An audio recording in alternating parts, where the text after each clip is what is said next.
It is a few hours later and my panels have dried really nicely. I put these, the ones that I used water on the windowsill, so they got a lot of sunshine today. And this is the first one, the alcohol inks on vellum. I really like the colours and the gold on that one. This is the alcohol pens with alcohol, spirit alcohol. So if you have a thinner vellum, you can actually use it from the back. That's why I just turned it over. I keep forgetting this is a thick vellum.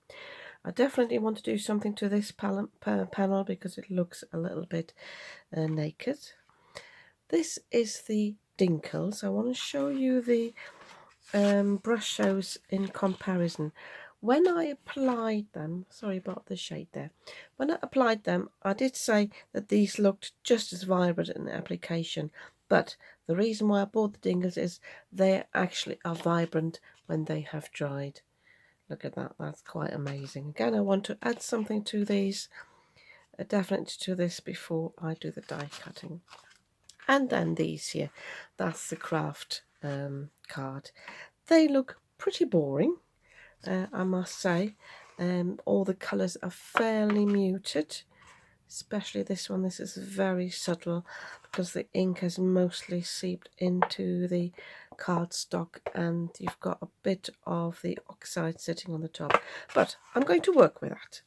So what I want to do is, I think I start with this one here. I tell you what my idea is. I want to add some gold embellishments of some sort. I'm thinking about foiling. I'm thinking about using my watercolor gold paint, and I'm thinking about heat embossing. So I'm just figuring out off camera which technique I use for which panel, and then I come back and show you what I'm doing. I'm starting with this panel here because I don't want to do a lot to it. I'm just adding some of my watercolor gold specks. So just watered that down and I'm just going all over, and I'm just hitting my brush, and hopefully that puts specks everywhere where I want them. Ideally not too much over there. So depending on how much water you use, the bigger or smaller the splats are, I found.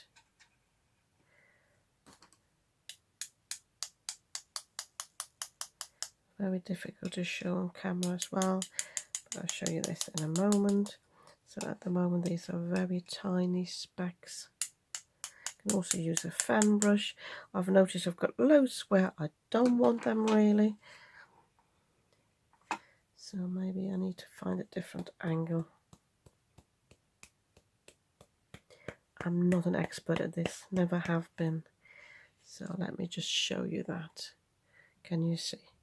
So I think I'm happy with that. I think I'll leave it at that. So for the second one, I'd like to do some heat embossing. I would just like to add some texture to this. So I've got this sort of random texture stamp. This is from Crafter's Companion. It came with a stamp set. So have a look in your stash what you've got. It doesn't really matter. You could use an object to do some stamping as well. So I'm just applying my Versamark embossing ink. Let me just put this to the side. I don't think I'm doing myself a favour working on this tray actually. So I don't want it completely covered. I just want some ink in those places where not much else is going on. So I don't want anything overlapping. I think I've got enough on here. So I can now apply my gold embossing powder. You can use a different colour. You could use some, if you've got some copper, that would look great. I'm just keeping them all gold because I think I will do some mix and match of these pieces of card and vellum.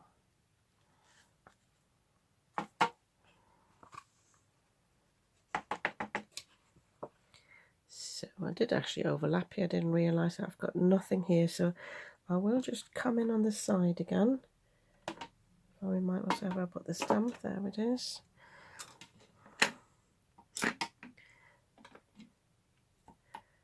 A little bit there. That's the great thing about this sort of project. You don't have to be super precise.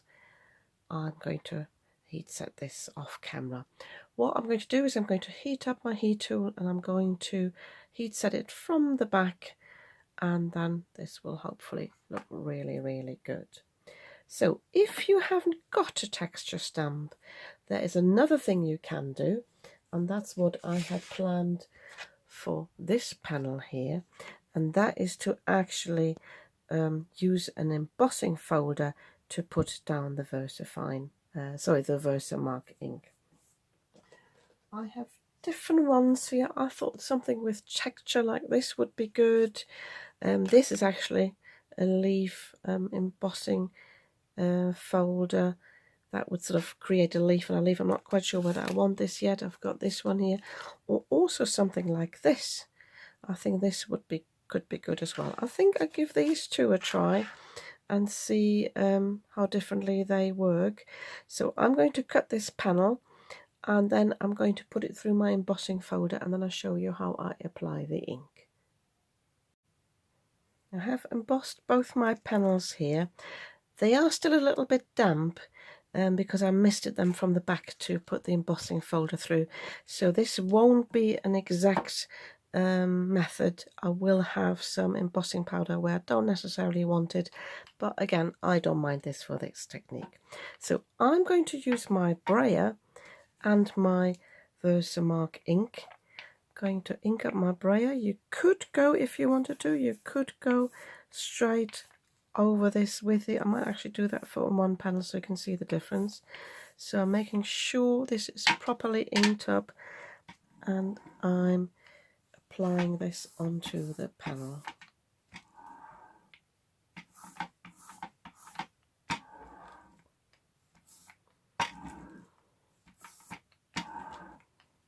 So with this one, as I said, I'm going to swipe this. Be sure only to swipe it, not to push it in. So let me just think which direction. I don't think it matters which direction I'm going, but really just a swiping motion. So yeah, it's definitely not as exact, but as I said, I don't mind that. So where's my embossing powder? Here. And this is the reveal where we see where we've got embossing powder. If I'm unlucky, it'll be covered all over. Yes, quite a lot on here because, as I said, it was still damp. Never mind, give it a good flick.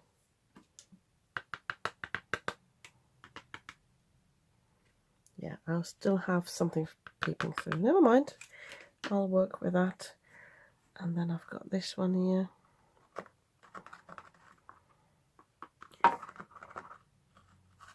It's catching a little bit.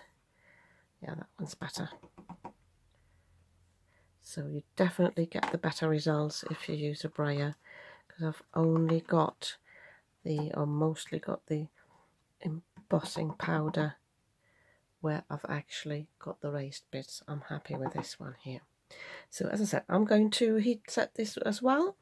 The foiling, I've decided I'm going to do this after the die cutting, because I'm a bit worried if I die cut my leaves after I've foiled them, that the foiling will come off in the die cutting machine with all the pressure. So I'm not going to do this before I do the die cutting. So I'm going to have a little die cutting session off camera, and then I'll show you what I have created. Well, do you ever do this thing where you start a big project and then you sort of forget about it and you sort of think like, oh, maybe I should come back to it and finish it? This is my moment now. It didn't help that when after I did the die cutting here in my local craft group, I put all the leaves here in this little box, and yeah, I just set it aside and forgot about it, and until I came across my video footage, and I thought I'd better finish this because I did this 4 weeks ago. So I just want to show you the finished leaves, and then I want to show you how I do the foiling that I promised you. I actually just had to look back in my footage and see where I ended my video footage so far. So these were the dinkles, yeah, and these were the brashos. I love all the leaves, and I'll have to have a look if I create cards with all of them or whether I use them for something else, because I don't normally do bulk. I don't do bulk making when it comes to card making, but yeah, these are the alcohol inks. These were the pens, you know, the panel that looked rather boring, where I did the gold embossing over that. So I'm really pleased with those now. And these were the alcohol markers on vellum. So this is where I will add some foiling now. But I've already had a look through my stash, because I thought it might be a bit boring if I just put it all on plain cardstock. I was thinking white cardstock and maybe a mix of the craft cardstock. So I remembered I had this pad here. I'll just show you what it looks like. I bought this at B&M years and years ago, and it's got lots of busy patterns, but it also has got panels like these here. And I thought these colours that I've got in here, they actually match these quite nicely. So I think I will actually use these. I won't use any of these. I think they don't go well. I've also got this one here. That's a full 12 by 12 sheet. I'll have to have a look if this is too busy or whether I use maybe a part of that, because I really like the colours of that. And I've also got something like this, which I think could work, not as a whole image, but you know, for part of the card. I'm thinking about maybe doing a diagonal cut on the card. I'll have a look. I will create most of that off camera because I think the video is fairly long already, but I just wanted to show you this technique. So for this technique, all you need is tacky glue. I think I demonstrated on the big one here. And I like to use the Zig two-way glue here. You can buy glues in a bottle that are tacky. Sometimes I still see bits that I haven't poked out yet. So, and I also recently bought in Germany, a set with foils and this glue pen here. So I'm not sure how good that is, but I reckon that stays tacky as well. This is a bit finer. This is like a gel pen. This obviously has got the bigger nib. So, and all I'm doing with that is I need to pump it a little bit. Yeah, and it really depends on me what sort of pattern I want on it. I think I'm just doing a few dots at the bottom here, maybe. Just a few there. And then the important thing is that you leave this to dry. The good thing about the Zig glue is it's a sort of light blue colour, and when it has dry tacky it will be clear, so I can tell it's tacky. So I'm just going to do a few more things, maybe more random things on the other leaves here. I'm also testing this pen here, and then I'll show you how you do the foiling. Once the glue is tacky and has become clear, you can take your foil and just place it on the top and just apply some pressure. You can use your die cutting machine to apply some pressure, but I find that usually my finger is enough. Just being conscious where I've got bits. So when I cover it all, I can peel it off, and then I've got the foiled dots on there. So I think there's one little one that I have missed, so I can go back in.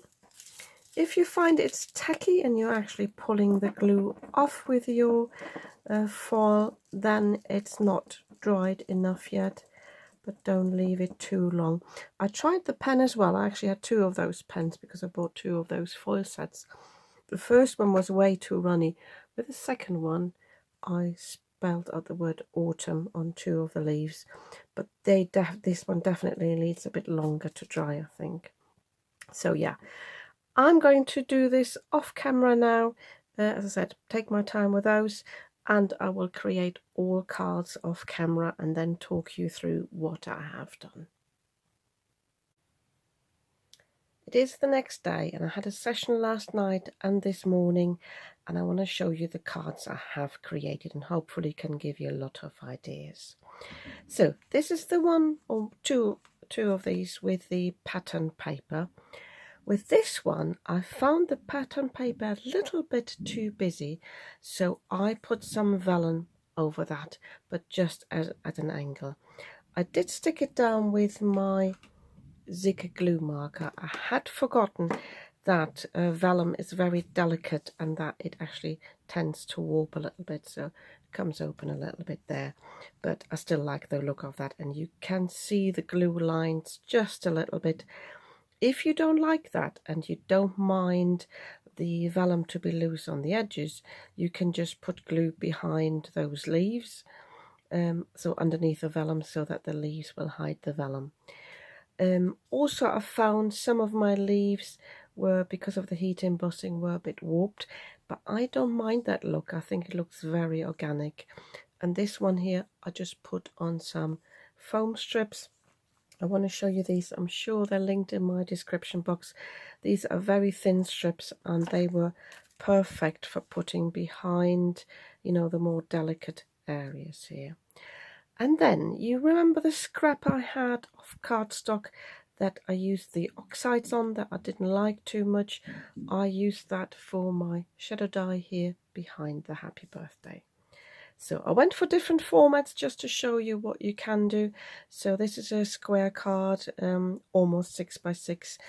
And with this one, I did the same with the shadow die, but I just used the plain cardstock. I thought this one didn't need the vellum, because also the heat embossing is very bold on this. So whereas here I've got less heat embossing and more colour. So I think that worked well. So then I decided I've got enough autumnal birthday cards. I just go for a different theme. So these are all autumn cards or blessings.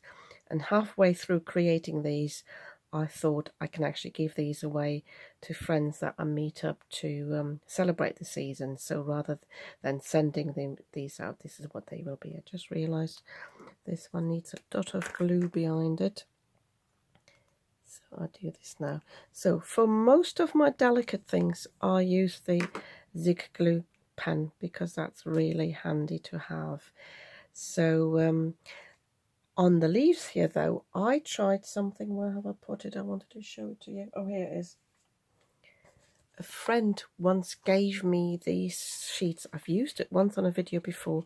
These are like glue dots on a sheet, but you have to press really hard to pick them up. And these are the alcohol ink on vellum sheets, and I was really struggling to stick these down. They still want to come off. So in the end, I went in with a glue pen again. So yeah, it's that wasn't the perfect medium, the dots. But yeah, this one, I'm not quite sure whether I sort of like it. I really like the look of those leaves. I only had these on at first. I put a strip of this pearlescent cream coloured card at the bottom because I didn't want it to be harsh white. Then I decided to put more leaves on just to fill it up because I thought there was too much white. And then because I didn't like the look of all the stalks at the bottom, I put this on here. And I do like it, but it's not my favourite card. But please let me know in the comments below which one is your favourite of these. So with this one, I went in with an embossing folder. This is a Made to Surprise embossing folder. It is 8 by 8 inches, but I had to cut it down because I've only got a 6-inch die cutting machine. I just used a hot tool, you know, the one they use for wood, what's it called? Not wood engraving, wood burning. So I just cut that down so I can actually use it. I wanted something neutral for the background, so you know that the leaves, you know, are basically the focus of this. And I used the die cut from the gold here to do the stenciling. I did have to cut another piece for the G here because I didn't want that to be missed out. And I just stuck that down with just one blot of die dot of this glue, which you can't really see and feel. So, and then I went in with my Lavinia Stamps, Lavinia Elements Merlot. It's a colour I don't use often, but I quite like the look of it. It mimics the colour I've got here. And I also ink blended around this in the same colour. So yeah, I'm really pleased with this. I really like the look of this. These were the Dinkel leaves. Yeah. So, and then this one. I used the same embossing folder, but I die cut the shapes of these leaves from the cardstock before. Then I dry embossed it because I didn't want the embossing to disappear when I did the die cutting. And then because I put these leaves down on, tested them on white cardstock, but that was a bit too boring. So I actually put a piece of gold cardstock down, then used this embossed piece to put these pieces in, just puzzle them in. And my original idea was to raise the white piece on foam again, but I found it was a bit too weak now because I'd had to emboss it, and you know, it's more or less didn't have a lot of space around it, so I cut it down, glued it down flat. But you could raise a piece up if you wanted to. You would have a better effect of the apertures then. So, and then I just die cut this Hello Autumn, and at first I didn't know whether I wanted a shadow on it or whether I wanted to put it somewhere on the white, but I just plonked it in the middle, and that obviously goes well with the frame and the gold peeping through there. Yeah, I like this one too. So, and then because as of late I thought a lot about using my embossing folders, I brought in this leaf embossing folder. It's one of my favourite embossing folders, and I just used a scrap from the oxide piece. That was really the last bit, and dry embossed that. And then, yeah, I just cut a strip of gold here. I used this same Blessings die again, but this time I doubled it up because I'm working on different levels here, and I wanted it to be a little bit more sturdy, so this is a bit thicker. And these again are the Dinkel leaves. I really like those. They are my favorite. So, and I just stuck them down. I'm working obviously on two different levels here. This is flat, and then I've got the raised bit here. But when I used my wet glue, my Barely glue, where is it? Here, that worked okay. Yeah. By the way, if you're wondering what this is, I made myself a cap. This is a 2-component silicone. I've had it for years, still working. So I made myself a new cap for that. Yeah, so I really like this. And then I used this same embossing folder, but I used a scrap of white cardstock, and I swiped my soft Signet Elements ink just over the embossing folder onto the bit where the background is raised. Put that through the die cutting machine, never mind the fly there. So I get this effect. I've shown this on my channel before. Again, I've introduced a gold strip there, which does look a bit wonky to me. I don't know how that happened. I think I didn't cut this straight here because it was a scrap. I assumed it was straight cut. And then I did the same here with the stenciling, but this bit slipped a little bit, so I've got a little bit there, but I think that's okay. So, and these are the, I've forgotten now, oh, these are the brush show backgrounds with the heat embossing. So, and then I've got quite a few leaves left over. I got to the point where I thought I don't need any more cards. I got to the point where I thought I'm not enjoying this anymore, and I think this is my last tip for you today, is when the fun stops, just stop. You know, this is why I don't bulk make cards really, because it gets sort of repetitive and it's not enjoyable for me. I like to make cards where I enjoy it and do maybe a process only once. So there are lots of ideas you could do with that. I think I already mentioned you can introduce some twine, some burlap is nice in a tumbler. I've got little woodcut, laser woodcut pieces. Maybe they would work, but I just didn't want to overdo it. So I'm left with all these vellum pieces, but I wanted to show you that where I did the writing and the foiling. So they're lovely. But as I said, I didn't need another card. I've got a few more of the brushes. I think these are left. So yeah, I just set these aside and I just stick with these cards I have made, and I will use these for another project.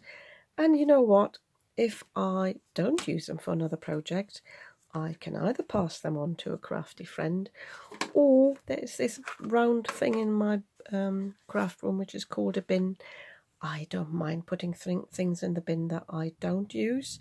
I enjoyed making it, and that's the main thing about my crafting. It's not necessarily about the end product, although it's nice to give a lovely card away, but for me my focus is on enjoying making these things. So if you like this, well, it's a two-part video.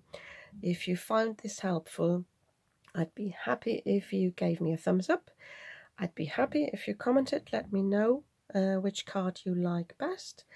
And if you haven't done it yet, please subscribe, and also I'd be happy if you shared my video. And I'll see you again soon with another video.